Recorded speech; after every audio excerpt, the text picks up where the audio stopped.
Hey, Frank, thanks for joining us today. As a way of getting started, give us a little background on yourself. Hey, Brian, appreciate the opportunity to be here. Thank you for the time to talk. I mean, look, today I'm the Senior Vice President for Atlantic Packaging Products out of Canada. We've got a couple of businesses in the U.S. that I oversee, and man, we're having a lot of time selling boxes these days. But I am originally from South Carolina. You may tell that from my tone of voice right now. I Most noticed of you that. would pick up on that. Yeah, It's but not Canadian. it's not Canadian. Yeah, from Southeast Canada actually. But no, it's I'm married. Got 3 kids, and just really enjoy life, man. A lot of fun doing what we're doing these days. And you studied packaging in college, right? That's right. That's exactly right. So I went to Clemson University. Had no idea what I wanted to do with my life, and we walk into a meeting, an opening of hey, here's what the university's about. Here's some opportunities. Someone gets up, says, hey, there's this packaging program. Everyone that graduates gets a job, a well-paying job. And I can remember the elbow from my dad saying, hey, son, I think this is what you're going to do. We're getting you off the payroll, son, and here's what you're going to do, right? So yeah, so it's been very good. You know, a lot of times you go to college, and Right. I mean, these days it's extremely expensive. I've got 2 kids in college right now. Both are in business school, but it's an exciting time. You never know exactly what you're going to do, but I feel fortunate to be able to go to school for something that actually meant something, and then be able to get into an industry and really spend my entire career there. And when you came out, was sales the first thing you wanted to do, or was it Not exactly. no? Not exactly. So I actually went in, I was going to be an engineer, a packaging engineer. Yeah. There wasn't many packaging engineers. All the big CPG companies were looking for them. I interviewed with big companies, General Mills, 3M, Toyota, different companies. And I started out doing design work. And so I'd make samples, I'd work with production, all this stuff. And what I found is after the 18th revision from the sales guy that didn't ask all the right questions, I said, you know what? I think I'm going to get into sales. Yeah. And there's nothing more than to go help people, to get involved and to help people and engage with folks. So that's how I got into sales. I started seeking out sales jobs and opportunities. Most people would say, well, you really don't have sales experience. And I'd say, well, I've actually got some sales experience. And they'd say, well, it's not on your resume. And just to give you a little background, Brian, I grew up in a family that's been in the residential home construction business, that also got into hardware and lumberyard type supply. Yep. And I worked a counter for a lot of years at a hardware store where I actually learned a little bit about sales. And as I got into it, I realized, hey, if a guy's coming in, he's asking for crown molding or a 2x4, you got to ask him also, hey man, do you have enough nails? Did you get a hammer? Do you need an extra hammer today, or whatever it may be? And you start to relate to people on what they may need and try to think ahead for them and try to just really get involved with what they have going on and how you can best help them in the way that you can help them, not in some way that you can't really help, but get engaged in a way that you can help. And so that started pretty early for me. And eventually I got an opportunity in the box business, and really the rest is history. Well, those experiences when you're young, because that's really what the customer wants too, Mhm. because they Right, don't want to get home and say, oh, I need some Elmer's glue, or I need this right. type of nail, or this type of hammer, or That's I right. really should use screws. Right. That's right. No, you want to be of value to folks, right? That's what you really want to do, is you want to sell a value, and you got to ask the right questions. You got to keep asking the right questions for folks keep coming back, right? So over time, it's a couple of counters there at the hardware store. Next thing you know, people are coming to my counter on a more regular basis. We start forming a relationship. They start realizing, hey, I'm probably going to ask them some questions because we got to know each other. Hey, how did it go with your project? And so over time, that just kind of fit right in, along with the engineering background, to say, hey, look, let's work on this together. How can we best find the best box for what you can do and make the most money that you can make? And then, we're able to make a little bit of profit on what we're doing as well, because we're a value, right? We're not overcharging, but we're a value more than just the commodity. And I got to believe that your customers wanted to talk with you because you understood it from the engineering side. That's right. That's right. Most people are just coming in saying, hey, here's what I do. Yeah. And look, you've Is it seen a lot of match? presentations. Look, man, I watch some of your things and I'm going, I don't want to be that guy that's asking the questions on the other end about, hey, you got the quarterly deal, you know, you got to kind of bring it all in at the last minute. What are we doing on a day-to-day basis to be of value to customers? Yeah. And when we're talking with customers, even to this day, we're not talking about all the things we have, all the machines we have, and whatever else. We're saying, hey, we were out in the market and look how your packaging looks today. Look how this is getting from point A to point B, and it could just be something of a crushed box because of the distribution. And it's like, hey, we want to talk about you. We don't want to talk about us. So we want to be of value in what we do. So that's really been ingrained in me from the very beginning. And how long did it take before it felt natural to you, or was it instant? No, I'd say it took a little while. I mean, look, my first sales job, I don't know if you did this or not, or maybe others that may see this, but you know, I'd pick a place that I wanted to go call on. And again, these are the days where you're just going up and knocking on the doors, right? True cold calling. And it's like, I got to drive around the building 4 or 5 times before I get the nerve up to just go in and do it, right? And you go in all these different times and you say, hey, I'd like to see the buyer. I'd like to see so-and-so or whatever else. And then someone says, yeah, they'll see you. And then you're sitting there going, oh my gosh, what am I going to do now? Now we got to do something. I So now can't I've just got to leave do my something. card. Right. I can't leave my card and run back and tell my boss I made so many calls today. Yeah. Eventually it gets to a point to where you are confident in what you're doing. You've got a good team behind you, which is another big deal, is you got to have the best team behind you. And in doing that, you feel more confident to actually get things done. And in some cases, you might walk in the back door instead of the front door at that point because you really know what you're going after. And from the outside, people would think that packaging is a commodity. Correct. And if you let the customer treat it like a commodity, they will. That's right. How did you stay out of that trap? Well, I think the engineering part helped quite a bit. I Yeah. think asking the right questions about exactly what they're buying. If they've been doing the same thing for the last 25 years and been buying the same box for whatever it is, it's become a commodity to them. But if it's a customer that they change over and they've got new products and things going on at the same time, hey, this is someone I want to work with. I think the engineering part is some of it. I think the relationship is some of it. You ultimately you gain confidence as you do it, and you have stories to tell. Right? We all have the stories of the successes, and then we relate that to that prospect or customer that we're in front of. And when you're working with other salespeople, did you see that they didn't have the passion or the interest in the details? Absolutely. I mean, Yeah. working with look, we all look at customer service these days, which seems to be a lost art as well. But it's Yeah. the same way you want to be sold. Recently, I went out with my son, and he needed a new car. He was in a car accident. We go to a couple of different dealerships, and ultimately, we bought a more expensive car because he liked the salesperson, and that person asked the right questions. They were both athletes, and so they both had this connection that no one else could really do. And so he said, "Hey, even though this one's cheaper, Dad, I want to go back and buy it from that guy." And so we did. Yeah. And that seems to be like a lost art, It or is is. it?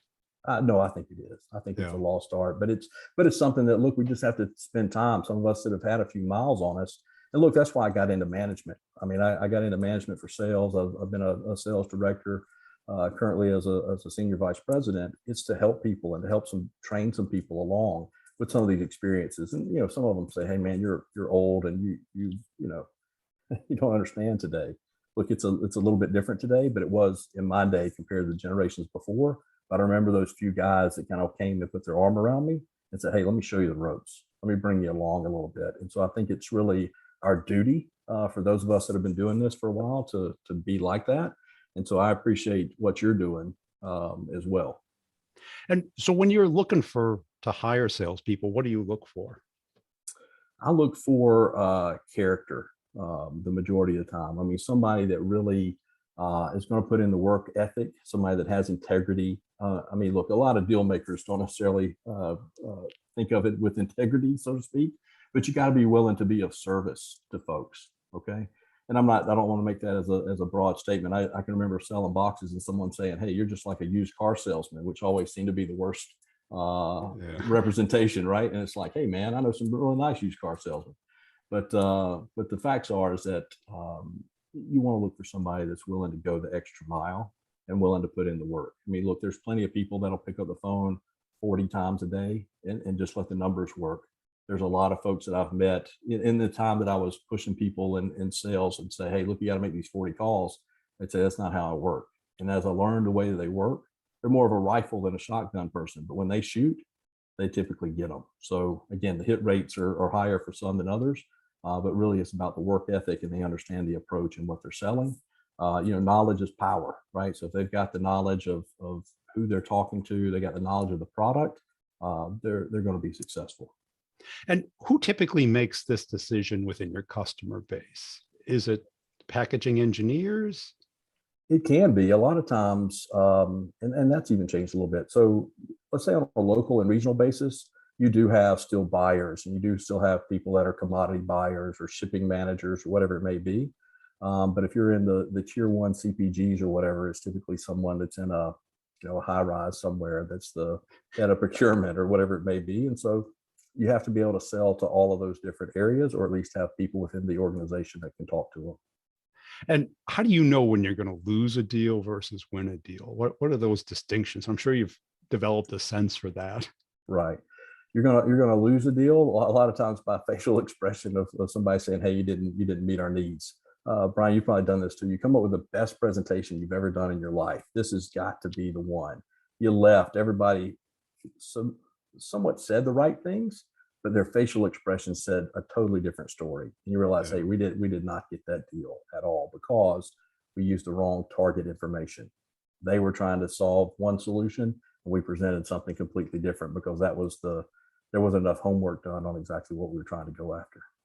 And what's important to people today? Is it other than Service. cost, Well, look, service? service is a big deal today. Look, Yeah. the corrugated box industry has gone through unprecedented times in the last 2 years with e-commerce and people getting more stuff at home. And so the supply and demand curve has been way out of whack. So in other words, instead of getting a lead time for a box, it may have used to have been 3 to 7 days. It may have been 7 to 21 or 28 days to get that. And so trying to plan for manufacturing, distribution, or even promotionals kind of went out the window. Everything just started to really change. So service has become a big deal, as well as supply chain and availability. Sustainability is big, right? Anything with paper is pretty huge Yeah. these days. I think we've gone overboard sometimes. I'm not a real big fan of the paper straw, by the way, but anyway, but it's Save the turtles. but right. But it's look, it's all important to somebody. But it's for me, I prefer a plastic straw. But boxes and that type thing are still how commerce gets around. It's how we do commerce in North America, and so it's really a need, and you've got to have it when you need it. So service, sustainability, availability through supply chain is important these days. And when you get reps in, how do they prospect? 'Cause I'm sure you get some Sure. inbound because it's an established company that people Right. know of. Right. Yeah, I But think the rep.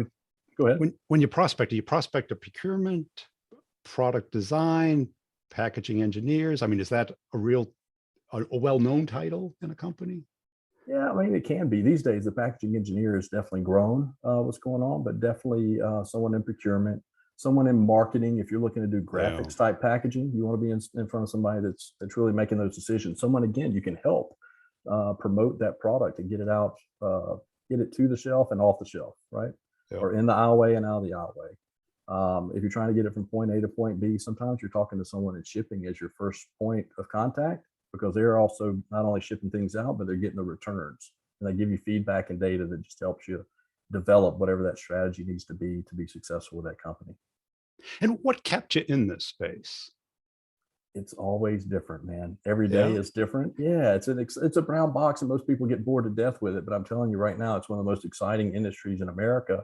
It's one of the largest industries, and It it just is. Yeah. continues to evolve and whatever that need is. Technology. There's so many things that are old. The way the box is made, the actual forming of a box, is probably the same as it was in the 60s, 70s, and 80s. But the technology of how that gets done and all the different demands and reports, it's growing and evolving for sure. So it's an exciting time. And has the Apple effect hit other companies? Because if you look on YouTube today, the Mhm. unboxing of like the Apple products becomes Right. almost as interesting as the product. For sure. For sure. So I mean, it's for years we invested in putting printing on the outside, right? It needs to look pretty. Well, then then theft took care of that, right? So it gets delivered to your door and it's like, hey, there's the pretty box. We're going to take that. So now let's put the pretty stuff on the inside. And so that's where, again, that opening and unboxing experience becomes such a big deal. So yes, that's helped us. And that's obviously during the pandemic when all the stuff was being delivered to the homes, it made a big deal of being able to catch people's eye at home as opposed to down the aisles that they weren't walking down. Well, that's it. I first time I realized like why, like when I buy an iMac, it's not just in the Apple box, but the Apple box is put into yet another brown box. That's right. That's right. So that way someone doesn't come and Right. See, nice and take it. $5,000 thing. Right. The nice gift you got for someone else. Right. Yeah. So anyway, but yeah. And again, it's so many different industries that you can work with. So again, whether it's technology like an Apple and folks or automotive industry or the food industry, I mean, there's just so many industries that you get to either walk into and see how it's made or be a part of because you partner with these folks in these different segments, for a career. And so it can be different every day. It's an exciting industry. And how do you block out your competition? Mhm. Because you know it's going to go out for bid. Right, right. Look, you have to be of service and you have to continue to reinvest and reinvent yourself to Yeah. each one of those customers. So whether you're the salesperson that's leading it or the management or the ownership or whatever it may be, you have to continue to invest in the equipment and the technology to be able to make the boxes different and of best value. But you also have to understand exactly where your customer's going and try to get them ahead. So there's always ways to save money and do things that are way outside of the price of just the number that's on the spreadsheet, right? So the bid Yeah. that everyone puts together, you're showing, hey, these are really the valuable pieces we bring together. Less damage, better utilization on the pallet, how much the cost is for shipping versus the box used today versus the new box. And again, that's where that engineering comes in and really helps lay all that out and really be advantage to the salesperson. So when you go into a new account, I'm sure the purchasing person's in the room Mhm. and, you ask, so what's important to you? Kind of open-ended, trying to get to what's behind the need, why Right. you're there. And of course, they say cost is number one, whatever. How do you get to the root of what's really going to cause the decision to go to one person versus another? Well, I think it's, again, are you getting honest answers or are you not? But you got to ask the question of why are you even looking? If you got a great supplier today, why are you even Why am looking? I What are here? what are the pain points? Why did you pick up the phone? Why did you return a call? I think it's just a way to start and just try to break down. For me, it's always been, hey, my parents named me Frank, so I'm pretty direct, and here's what I'm going to tell you. And so I just need to know what we're trying to do here, right? What are we going to do? And typically, just like what you just did now, is you get a smile, right? You start to again the facial expressions. You can say, okay, now we've got a point to talk about. Let's try to break down the walls. Sometimes it's just about listening. Hey, what are the pain points today? And someone will typically go off on what the pain points are today. And you got to listen and take the right notes and just again know the stories of what you've done in the past, what your company's done, and how you're able to solve the problem. And I'm among the people in the room. Are you able to, I'm sure after the years, be able to read who the real decision maker is? The Sure. person who's going to fight for you, who's going to say Mhm. it's more expensive, but we need to do it because. Mhm. A lot of times you got to watch the quiet one, right? It's the quiet one that's over there thinking and waiting, and they're trying to see what all's going on because there's another meeting after your meeting, Yeah. right? There's another meeting after your meeting, and the quiet one's going to say, "Well, here's what I saw.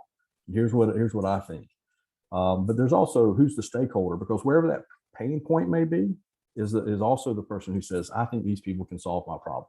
And if that's a big enough pain point, then that's the person that you have to direct the attention to in that room.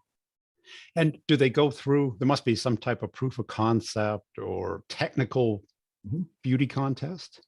Yeah, it can be. So a lot of times, depending on what you're selling. So if it's just a brown box, you're going to do some transit testing, which you can do in a lab, or you can do a trial run where they're going to pack out so many boxes and send it out. Or you come up with your creative team and you actually lay out, well, here's what the design will look like. And you've got a rendering. You maybe place that rendering in the store aisle. Here's what it's going to look like on shelf or in the aisle, and give people that. Or maybe you come in with a full mock-up, or maybe you've done a full mock-up and you took all their stuff off the shelf and actually put it out there and said, hey, we watched this for 2 days and there was more that came off of this display than came off the shelf. Yeah. And has it evolved to the point where there's like marketing agencies that specialize on packaging? Yes, There definitely are. some marketing agencies that are out there, but most people do that in house. A lot of Yeah. times the agencies are helping with the new product launches. Again, yeah, Coke, Coke Zero Cherry, Vanilla, whatever it may be. They keep trying all the different flavors, right? And so the marketing companies are trying to see how they can put that out there. So they're multiplying the resources that they have. And among the reps that you've seen, competitors, coworkers, what have they done wrong? A lot of times, again, going back to, who are you talking to and what's the audience? They talk about themselves a lot. Hey, we have so Yeah. many people, we have all these different things, and the buyers over there send an email. They're not really listening to what you have going, or the team that's really responsible for this, or they're looking out the window. So I think for us overall, we really have seen more people looking inwardly instead of outwardly, and I think that's how the customer service part has changed. It's like, hey, you'll get it when we get to it, as opposed to, hey, when do you need it and how can we serve you? Yeah. And so I would say for me, in the last 20, 25 years, that's where I've seen the customer service side of it really change, to where competitors sometimes will get more production focused about efficiencies and whatever it may be, as opposed to customer service. Are we managing to the budget, or are we managing to the customer need? Yeah. And eventually, I think it comes down to the people that win are the ones that are going after the customer need with an understanding of what they can do to actually make that happen. And how have you coached the reps to not fall into that trap? Because the Mhm. clients pull you into that trap. Tell They us can. about you and what you do and how you're different. They can. So again, you create relationship with the customer, but you also create relationship with the rep. It's like, tell me what's going on. Tell me how we got to this point, right? And you understand, okay, they did put them in the corner. They did kind of trap them in. And so it's like, okay, look, you've got to be able to bob and weave here just a little bit. And again, depending on what the situation is, it's like, hey, look, there's always an out. There's typically multiple ways out, but still able to get to the common goal of where they want to go. And during the final and best offer stage, how do you Mhm. hold your ground and know in the negotiations what's real and what's a tactic? Hmm. That's a great question. There's I think of hundreds of different buyers and tactics, and what they tried to get us to do versus what we wanted to do. I think the key is it's like, hey, what is a win and what is a loss? And if you know that going in, then you're not going to come out and do something that you shouldn't do. So if you're not sure about it, you got to be able to coach people and say, look, I need to get back to somebody on that. Okay, I know the deal is right here. We really want the deal, and if the deal is life or death, then you've taken a lot of that off the table and you're like, hey, just get the deal done. But typically, they're not all life and death, at least at this stage or for this certain size organization that I'm a part of. But it's definitely something to where you want to coach people to say, look, here's what a win looks like. Here's what a loss looks like. If you get nothing but loss, then walk away or say, hey, I've got to go talk to somebody about that. If it's about, hey, these are the winning signals and you got 75 to 80% of those, man, let's go, let's get the deal done. Don't waste another minute. And have you noticed a particular characteristic between the very best reps you've worked with and the B players, the solid players? Sure, sure. The high stakes players are look, it's it's no secret. If you're in sales, you like money, right? And you're driven by wins. You're competitive, right? So Yeah. those that are trying to increase income, those that are all about, hey, I had so many prospects and this is how many I landed, and what those percentages are, or the fact that, hey, this person just doesn't like me, and I want them to be able to Don't like to me. give me one order, because they don't like me, but I'm gonna force them to give me one order. That's a competitive spirit, I think. I mean, look, people still buy from people. People buy from people that they like. You hear that a lot. People buy from people that they like that have knowledge.